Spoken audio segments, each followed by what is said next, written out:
Today's video is sponsored by Skillshare. World building is one of the most important elements of telling compelling stories. Even though it is often associated with fantasy, science fiction, speculative fiction, and horror, it plays a role in all fiction. Understanding the world a story takes place within and how that information is relayed to the audience is world building. Everyone will do it at some point or another. The degree and magnitude is what really varies. But even though world building is so important, it is also subject to some of the most critique and criticism. Being sometimes it is easier to tell when world building is hurting a story rather than helping it. As a writer, an editor, and a writing coach, I have come to notice when a writer is world building well, and I'm excited today to share some of the signs of great world building. Jumping right into it, intentionality is one of the first things. When it comes to being intentional with world building, we should really consider the 5 elements of fiction, and we want to use point of view characters and their interests and backgrounds to link them to the world. And by deliberately doing this with your characters, we can also see the world through their eyes. The things that we include in our world building are things that matter to the story and the characters. Creating links between world building, point of view, and characters makes a unique experience and helps us create a unique world told through their unique perspectives. This will probably be the most important part of your world building, and is the thing that will have the most impact on your story. Intentionality in world building will often play into all of the elements of fiction. It will be the connecting points between your setting, the characters, the themes, plot, and will be further enhanced by the point of view that your story is being told through. It's good to not just do things or include things because we have seen them done before in terms of world building. This is often a problem that we see in science fiction and fantasy. Things like magical races or scientific technology, or using a fictional period in time that we have seen done many times before. There is a certain level of intention we want to have with world building elements. We can have those magical races or those futuristic technologies, or our story can be set in a time period that is commonly used for different fantasy or science fiction stories.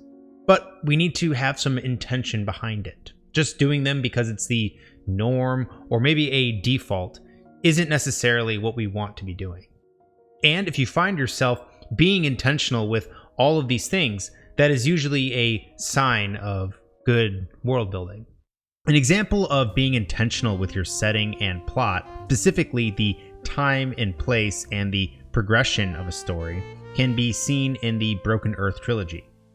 N.K. Jemisin did this and was very intentional with all of the world building, especially in the role that it played in the setting and the plot of the story. Because this story needed to happen at this place and at this time in this way. Without any one of them, or without the characters, the story itself would not have made sense. But we can also look at the intentionality in the world building in a book like A Memory Called Empire. But in this case, the unique point of view allowed us to explore the world through a set of eyes that we don't often see. The main point of view character is a diplomat, and what makes this a unique perspective is that she, the main point of view character, is fascinated and has a love for this empire. And through her, we explore this empire's cultures, customs, and language fully, because it matters to the characters and the progression of the story. And being intentional with our world building is about having a purpose for each element that we are including for our world building. We want to explore and do things for a reason, not just because it's something that has been done before or might be a common trope we are used to seeing. Whatever you're doing, if it is having an impact, or if you are doing it because it matters to the characters or the themes or the setting, then you are probably being intentional with your world building. And there is something to say about expanding your world via means of world building. And also, if your world building helps you in expanding your own understanding of storytelling and writing, then you are probably world building for the right reasons and world building correctly. As writers and storytellers, we are people who are probably more interested in obscure topics and details, being naturally curious people, or being naturally curious in general. Writers tend to love to share things with their audience, whether that is parts of their story or aspects of a world that they have created. We love to learn, and then we love to share the things that we've learned, whether that's through the story itself or the world that we might have created. If you find yourself looking at the world around you, or find yourself searching for a better understanding of the world that you're writing and how you can incorporate aspects and things that you're learning into that world, then you are probably on the right path to world building correctly. On a personal level, something that has been of interest to me lately, and something that I've been exploring for a while now, is color theory and the basics of painting and illustrating. Now, in part, this is something that has to do with this channel and aspects of the video creation process. But this also has had an influence on my writing and world building, specifically for certain stories that I have been working on. Right now, I'm working on a short story where the main character is a painter and an artist. And part of the world's magic system has to do with art and creativity. I've been playing around with this concept that capturing the essence of a place or a person or a thing in a creative way has some sort of magical properties to it. Now, I am not a painter, and I am by no means an illustrator or some kind of artist in any means. But for the purpose of the world and the story that I'm working on, I have to see that world and I have to experience that story through this character's eyes, who is an artist. I need to see the world through the eyes of an artist, through the experience of someone who is a student of art history and a person who has a passion and obsession around art theories. And I would not have been able to write or even understand this character's perspectives, or even the world building within this story without Skillshare. Skillshare is an awesome resource for writers and overall just curious people who want to learn and improve a skill that has always interested them. I've been using the classes on Skillshare to learn about painting and sketching, but have also been exploring the other classes they have that go into the publishing industry and creative writing, which I know might be of particular interest and even helpful to many of you. Some classes in particular that I've been using is Mimi Chow's Learn to Draw, a comprehensive introduction to drawing, foundations, and styles, as well as Mila Goldberg, Creative Writing Bootcamp. Lori Ann Gonzalez's class on acrylic painting is another great one that I would recommend.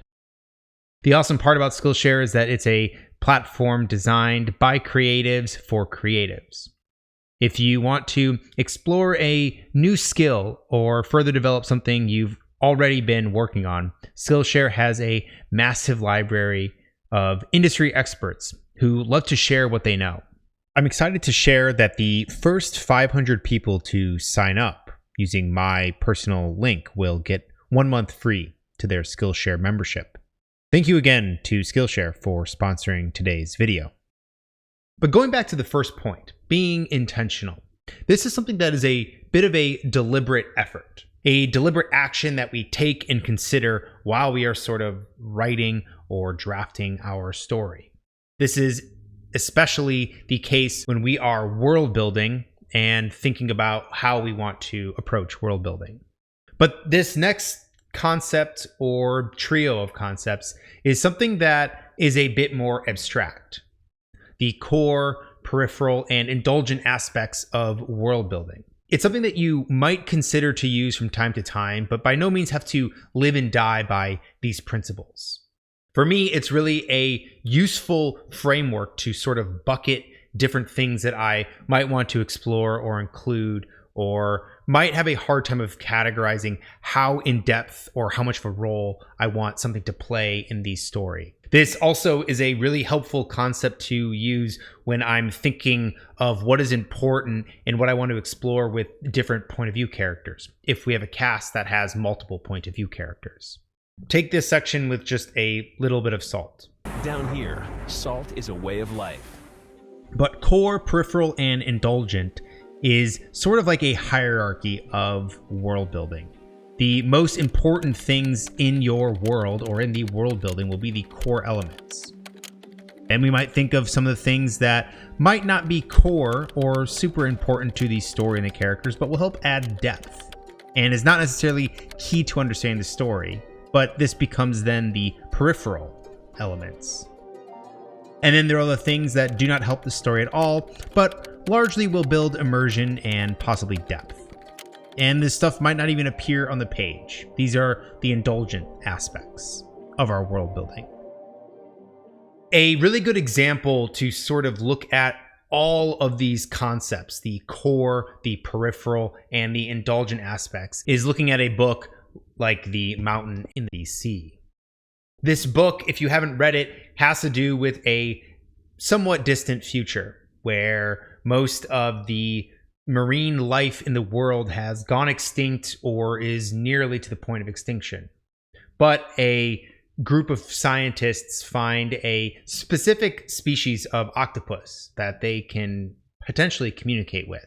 Now, without going into too much more with the book, the core, peripheral, and indulgent world building elements in this story give a really good example at just kind of how we can start to bucket these things. For instance, the core of the world building in The Mountain in the Sea is largely the ecology and the environmental state of the world, as well as the species, the social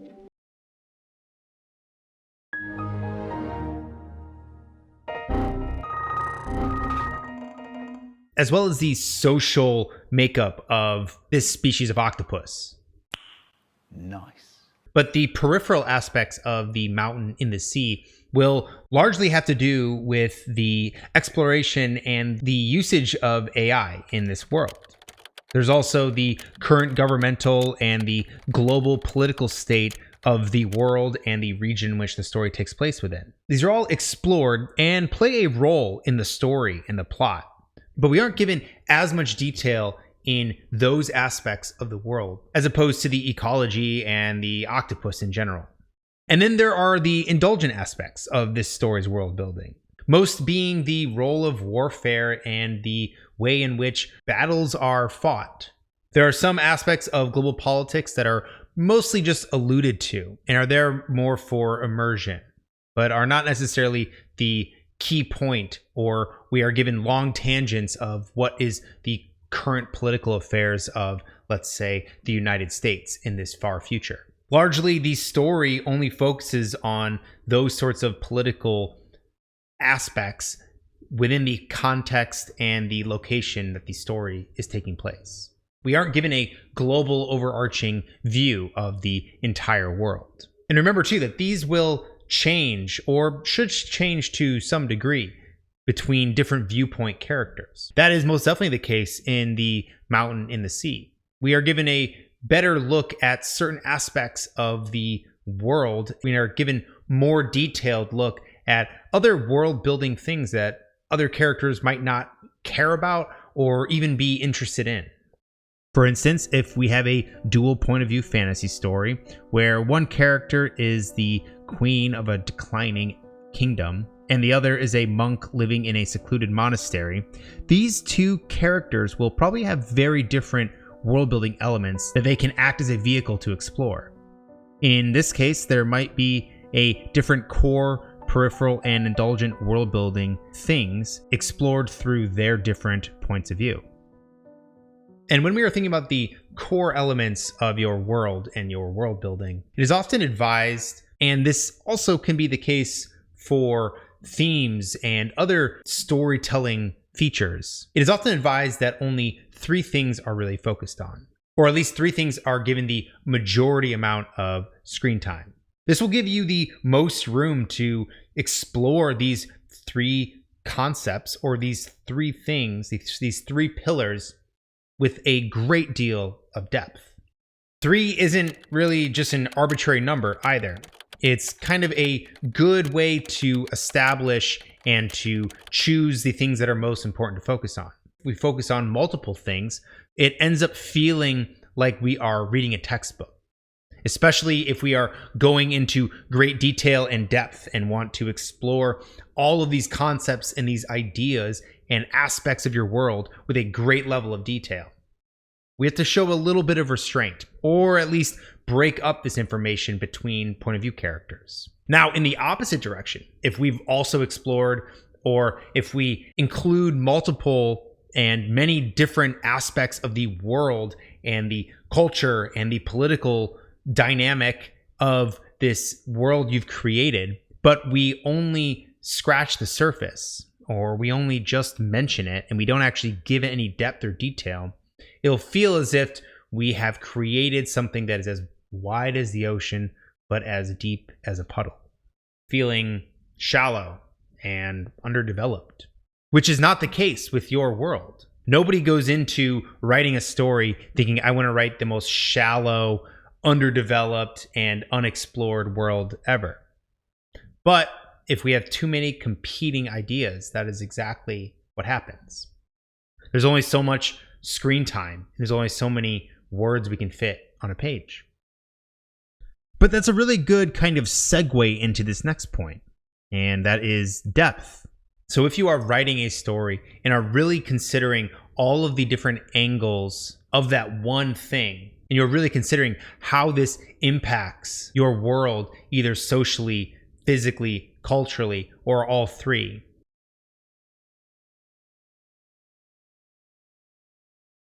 and also including how this impacts your story and the characters living within it, then you're usually on the path of having some solid world building. Some things that we can do to help create depth is to think about what captures the essence of your world, and then tie that to your conflict, characters, and themes. Another thing is that we can find and really focus on how these things impact your characters and the plot. More is often less here, so don't try to do too much. An example of a story that feels small in scope, but the world feels deep and explorable, is Clara and the Sun. For being a world that is so atmospheric and soft when it comes to its world building, there is an impressive amount of depth. The scope is small, but the use and the exploration of the social impact of having artificial friends is deeply explored, and is explored on a very personal level. Another story or another TV show that comes to mind when I think of depth is The Wire. And this one might be a weird thing to look at for an example of world building, but I think it's a fantastic example. Recently, I've been rewatching this show and am just amazed at the depth and immersiveness of the show.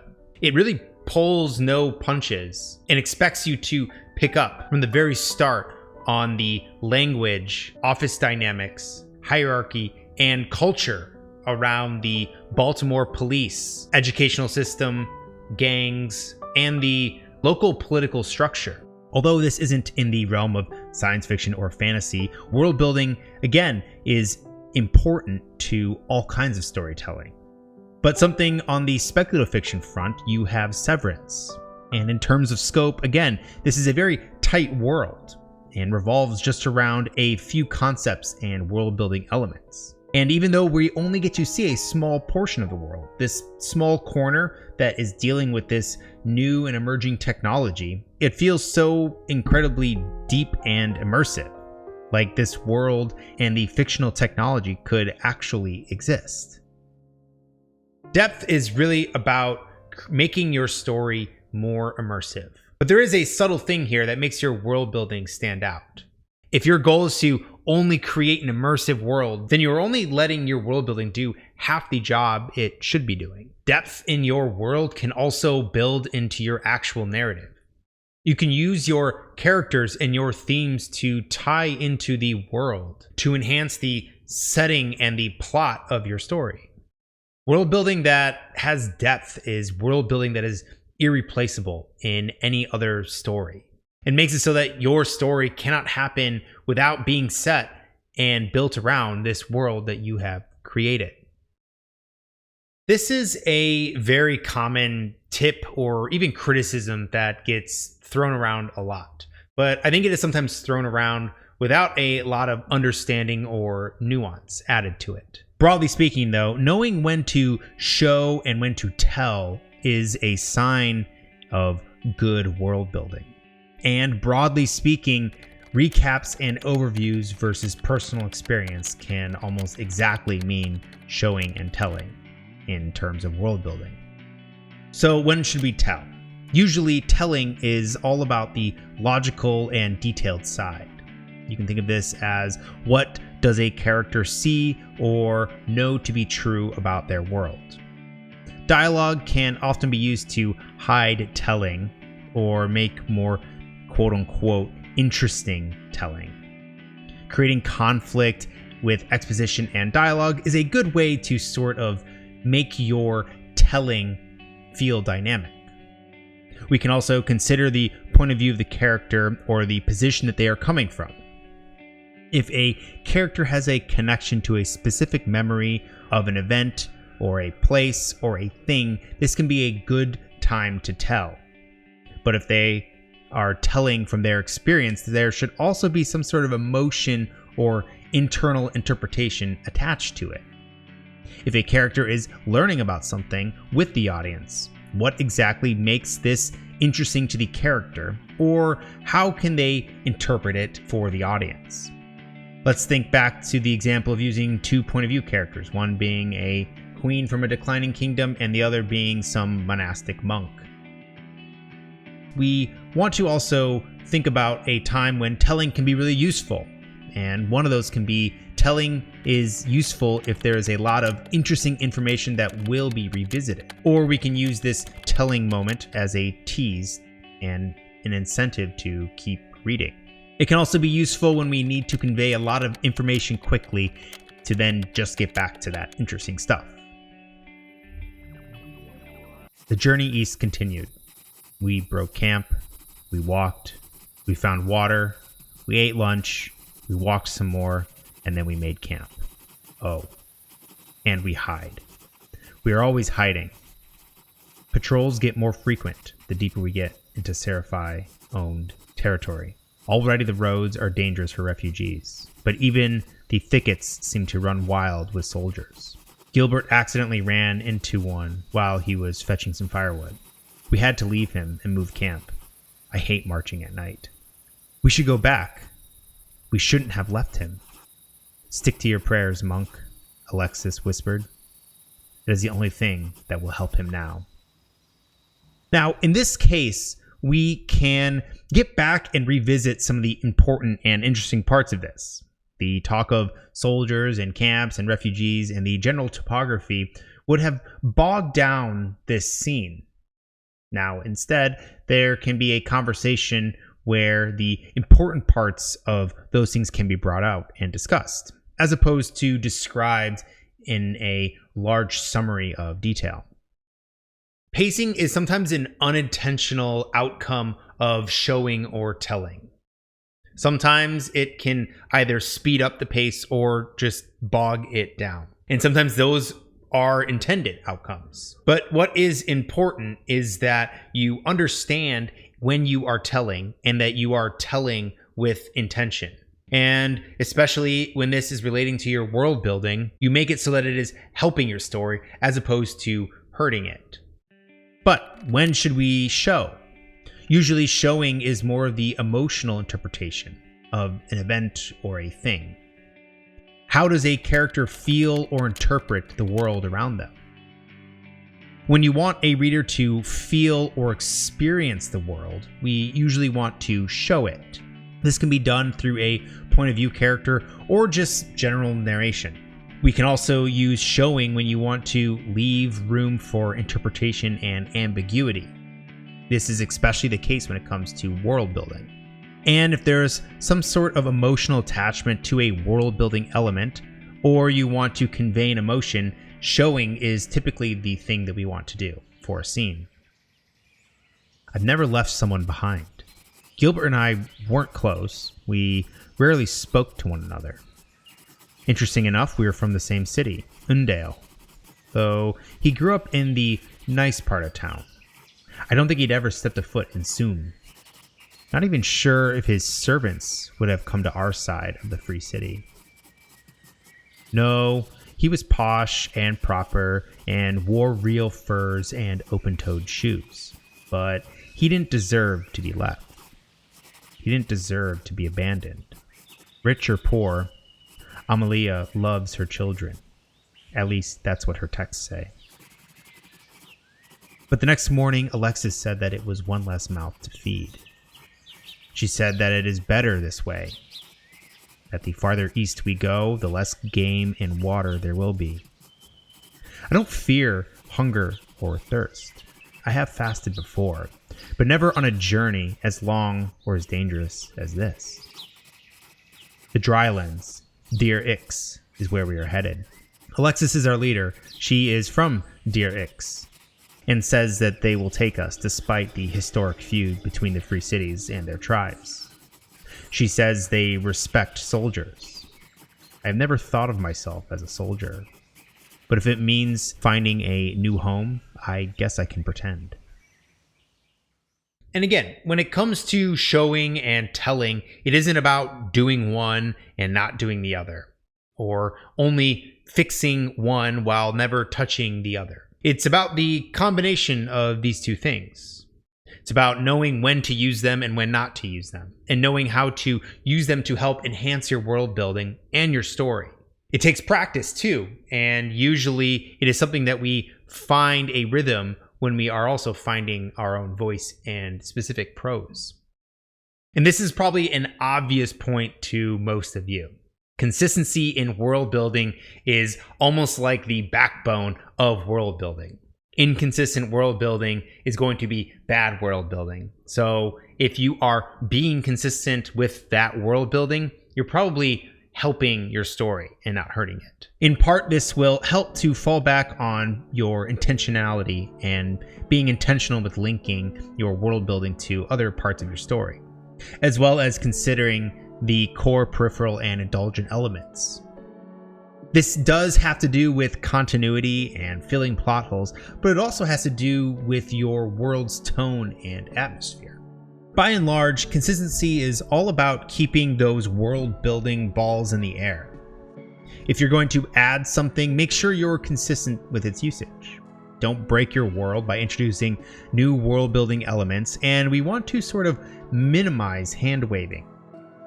In Disco Elysium, the world of Elysium is incredibly fleshed out, at least for this corner of the world. There is a consistency to the tone and the way the characters view the world around them.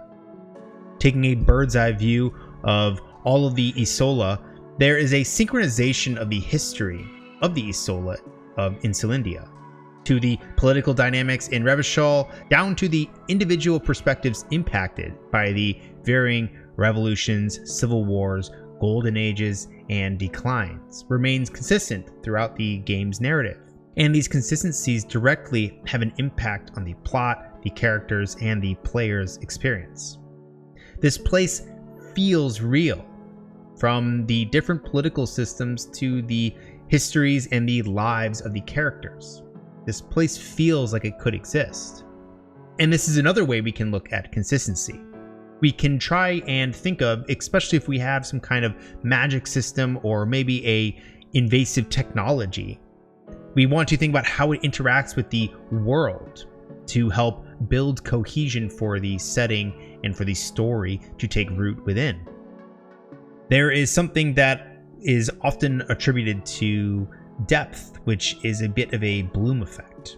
And that is the more we learn about the world, the more deeper it gets. And in consistency, that can also be the case. With Stephen King's Dark Tower series, there definitely is a Bloom effect with each book that follows. Somehow this 4,250 page series doesn't manage to collapse in on itself. It is considered Stephen King's magnum opus for a reason. Every time we are introduced to a new part of this world, it remains consistent with the parts that were there before. Oftentimes, consistency comes out during revisions. If your story has plot holes or continuity issues, that's okay. As long as you know they are there and that you plan to address them during revisions, that is a good sign for you and your world building. And for the final point, if you are enjoying world building, or if it is aiding in your writing process, then you are also probably on the path to having good world building. People love to read about something that the writer or the creator is passionate about, whether it's the film or it is the book or whatever the medium is. As long as it is helping the writing process for you and that the art and science of world building is of particular interest to you, then you are world building correctly. Because at the end of the day, there really isn't a lot of wrong ways to world build. And there really isn't anything that is wrong with world building. There are rules that we should usually adhere to, but there's always exceptions. And the minute there is one exception, there can be a dozen more after that. But we should also understand that we should try to work within the framework of some of these rules. As long as it makes sense in our world and we understand that our readers are engaged, then we are probably doing the right thing. But let me know what you think. Do you enjoy the process of world building, or is it something that is hard or you even struggle with? Let me know in the comments down below. Special thank you again to the video sponsor Skillshare. If you are interested in signing up and supporting the channel, you can click on my link down below. And any sorts of promo codes will be put up on the screen. Thank you again for watching, and I'll see you next time.